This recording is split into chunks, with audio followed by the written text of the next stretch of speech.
Hey there friends, it's Missy again. Thanks so much for stopping by today. I'm here with a new layout and video for the Paige Evans design team, and I'm going to be using one of her new Halloween cut files that is part of her 13 days of Halloween cut files bundle, and I'll link that down below if you would like to purchase that. But this is the bat border cut file, and I think it's adorable. And I'm going to be scrapping a cute Halloween picture of my two girls from a few years ago. They were dressed as 80s girls, had big poofy hair and all the bright colors and fun things. So I thought that the Go the Scenic Route collection was perfect for this. And this is going to be a bright, colorful Halloween layout. I really like the shape of this cut file because the way it curves, it kind of gives the perfect spot to tuck the photo in, right there kind of in the middle. And so what I'm going to do is use one of the papers that I've already cut into. This is one of my favorite papers from this collection, and it's paper number 21. And so I'm going to take a sheet that I've already used and kind of make it work. And what I thought I would do is, at first I was going to trace the inside shapes of the bats, but then I thought it would be easier to trace the actual shape that was cut out of the cut file. So I'm going to pull those out one by one off the sticky mat there and trace them on the exact spot that I want, and then I'm going to cut these out and then place them back inside the shape of the cut file. Couple different ways that you can use cut files. This is just one way. One way is to cut the shapes out and then glue them behind the open spots, so you're essentially backing the cut file. Some things I like to do that are similar to that is what I'm going to do today. I'm going to wind up gluing the actual white part of the cut file down flat to my paper, and then I'm going to pop up the bats right in their spots. So it's going to kind of look like the cut file was backed, but there's going to be a little bit more dimension. So I'm going to go all over this paper and just trace each of these bats, cut out the shape, and I'm trying to do a rainbow scheme there, kind of close to it. You can see there I've got all the shapes done, and I've already got the perfect spot for my photo. So basically, before I even started, the design of the page is already complete, and I love that about cut files, especially bigger cut files like this, because it just creates the design for you and it takes a lot of the guesswork out. I'm going to use a pattern paper as a background today. I usually, or not usually, but a lot of the time I use white cardstock. And I just love this blue turquoise paper. It's so pretty. It's got a faint pattern on it, but it's perfect for background. And this is paper number 13.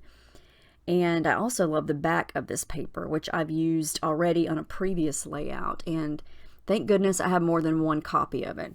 What I'm going to do is do a little bit of mixed media kind of behind where the cut file is going to go. So I'm going to use some white gesso here and my big silicone brush and my fingers to just smudge some white gesso down to prep the paper for any liquid that I add to it, but also to kind of give me a little bit of white space.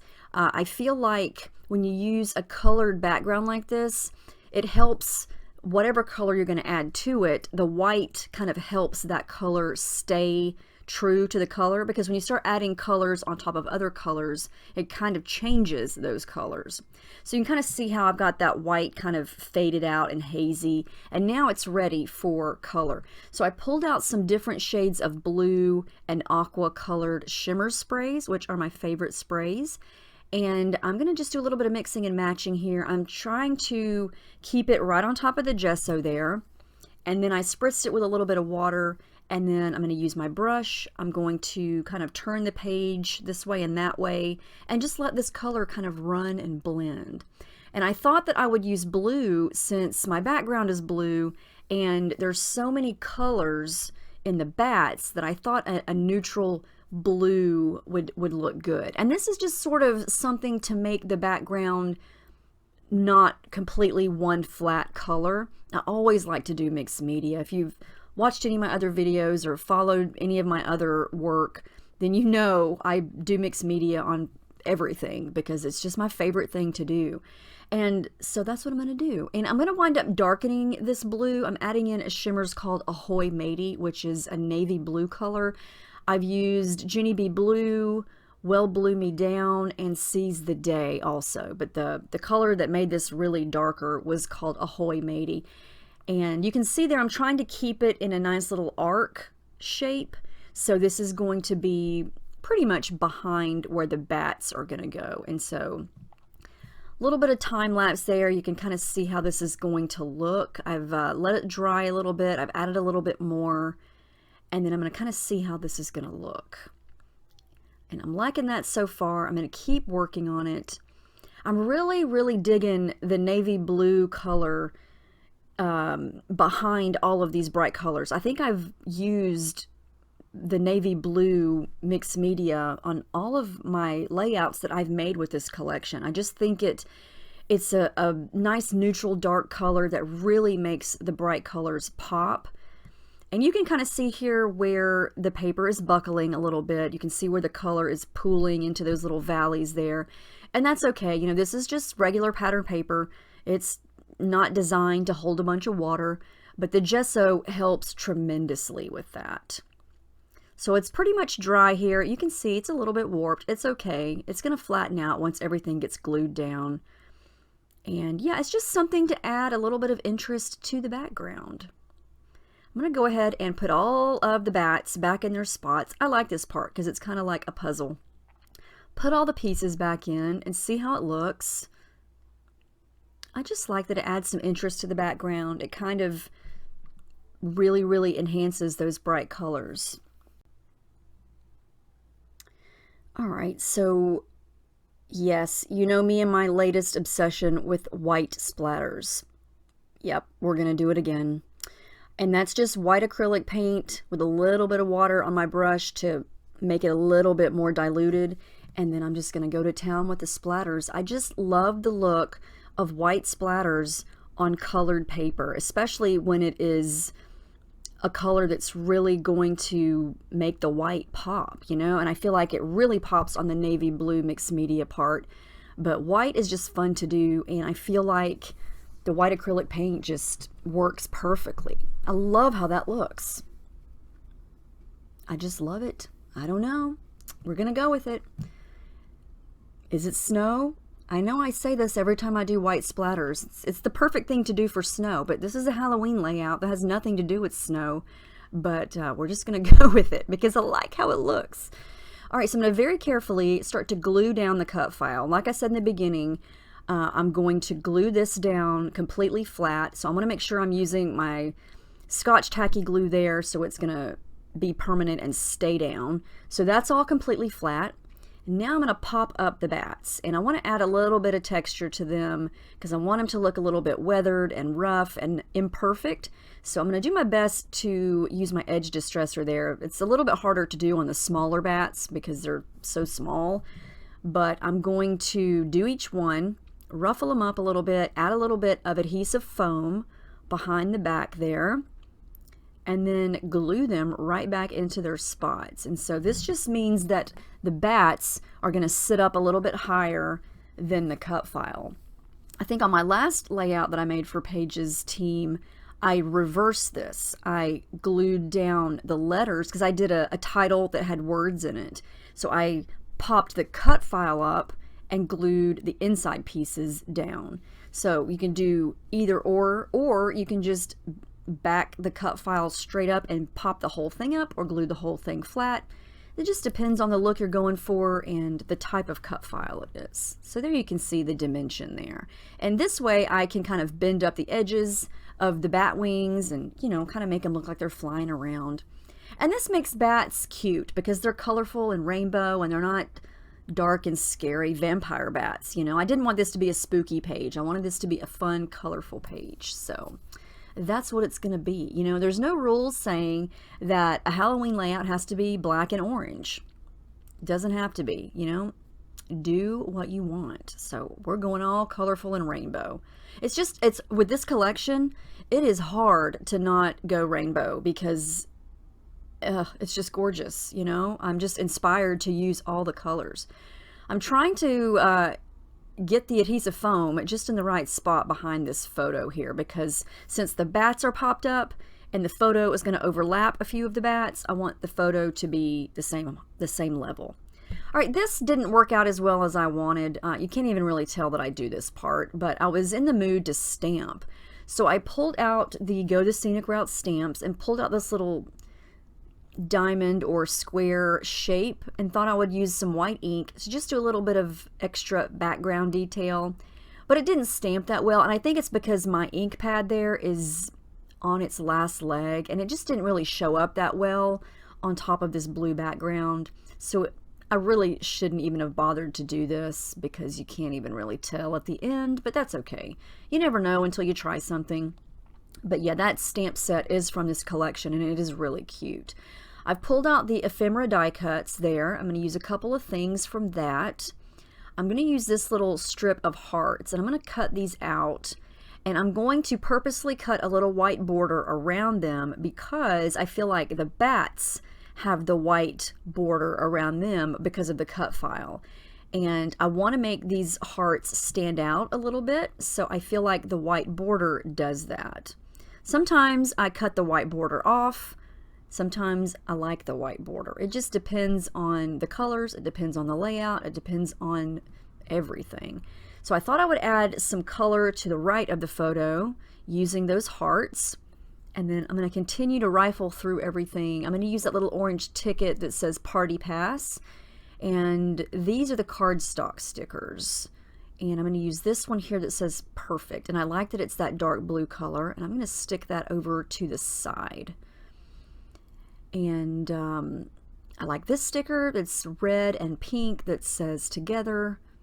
Since technically I cheated in this photo, I'm sure it's kind of obvious, but my girls never want to stand beside each other and pose for pictures, especially when I'm, when it's on the way to school in the morning. When we open the door, we go to the car, we get in. But on days like this, where I'm like, stop, let's pose and take a picture, nobody's in a good mood. So I had to take two separate pictures and kind of edit them together so it looks like they're standing beside each other. Yeah. They were actually in a good mood, but they look like they are not happy in these pictures. But trust me, they were. They just want to get in the car and go to school. They didn't have time for mom and her paparazzi photos. But you know what? If you're a scrapbooker, then you're going to take the photos whether they're happy or not. So I'm like, deal with it. I'm taking your picture, whether you're smiling or frowning. Because, I have to document this. You can't have big poofy 80s hair and me not take your picture. So it's going to happen. I cut a couple more little hearts from the 6x8 paper pad, and I'm going to use these awesome foam thickers to make my title. And part of the title is going to be 80s. I knew I was going to use 80s, but I wasn't sure what else I was going to do. So I took a break from the title, and I'm going to start to add some thread. And I'm going to definitely use the dark navy blue because I feel like all these colors are so bright and light. I needed a pop of that dark blue to kind of pull that color in from the background and from that Perfect sticker over on the left. And then I wanted to add a pop of green, so the green thread is going to go underneath the picture. And since the 80s is yellow and pink and the S is orange, I felt like I wanted to use different colors around there. So I'm trying to scatter the colors around. That's some yellow thread right there. And then I'm going to start to glue these things down. I'm going to peel off the paper from the sticker there. And then add some pink thread over to the left of the photo, I think. Yeah. And I didn't want to add too much more because I feel like, I don't want to cover up the bats. I mean, there's enough of the bats getting covered up with the photo. And so I didn't want to cover up the bats too much more, and I didn't want to add too much on top of the bats or to the right of the photo other than what I've already gotten, because I feel like that's going to be enough. Because I want this blue background to show. I think it's the most beautiful blue color, and I don't want to cover a lot of that up. And I always feel like when I do a busy background with lots of color and mixed media, you need some white space. And I know that this layout is not white, it's blue, but the term white space just means negative open space.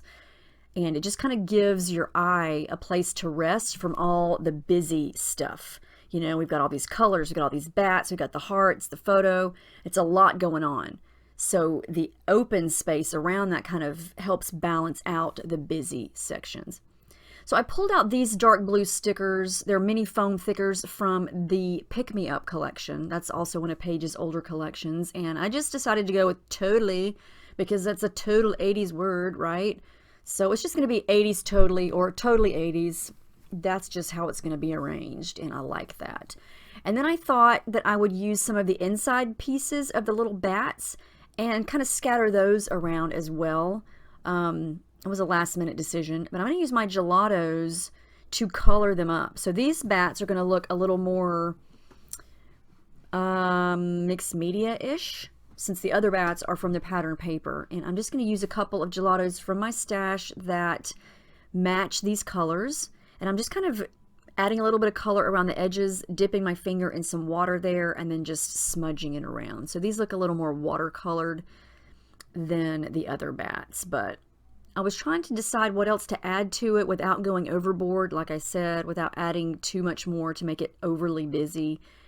And I wanted to keep with the whole Halloween bat theme, so I just went with the pieces that were cut out of the cut file. Scatter those around in a couple spots. And then I found this heart that I thought would look cute. This is from the cardstock stickers, and it's got the leopard print on it. And I thought that would look cute right there. And then I'm going to glue all these other little bats down right in the middle so their wings can curl up and look a little dimensional. And we're almost finished here. I think I'm going to add yeah, the journaling here using my ruler, and then I'm going to use my black fine tip Sharpie right there under totally, because that's totally the best spot for it. And I think that's going to wrap it up. That is it. I think this is super cute. I really like how it turned out. It was fun to make a colorful Halloween layout. And, you know, like I said, there are no rules. You don't have to make an orange and black Halloween layout. It can be colorful. And I feel like this goes with my photo. It enhances the colors, the fun factor of, you know, they're 80s girls. And I just thought they were so cute and fun. And I think the colors and the layout reflect that. And that's what I wanted. And that's what's most important, you know. Definitely not a traditional Halloween layout, which is what I wanted. So I have a ton of close-ups here. You can see all the dimension from all the little bats and all the background details. Let me know if you have any questions. And like I said before, I will link the cut file bundle down below. So if you want to purchase that, you can get all 13 of her cut files that are being revealed each day until the end of Halloween or the end of October. And yeah, let me know if you have any questions, and I will see you guys in my next video. Thank you so much for watching.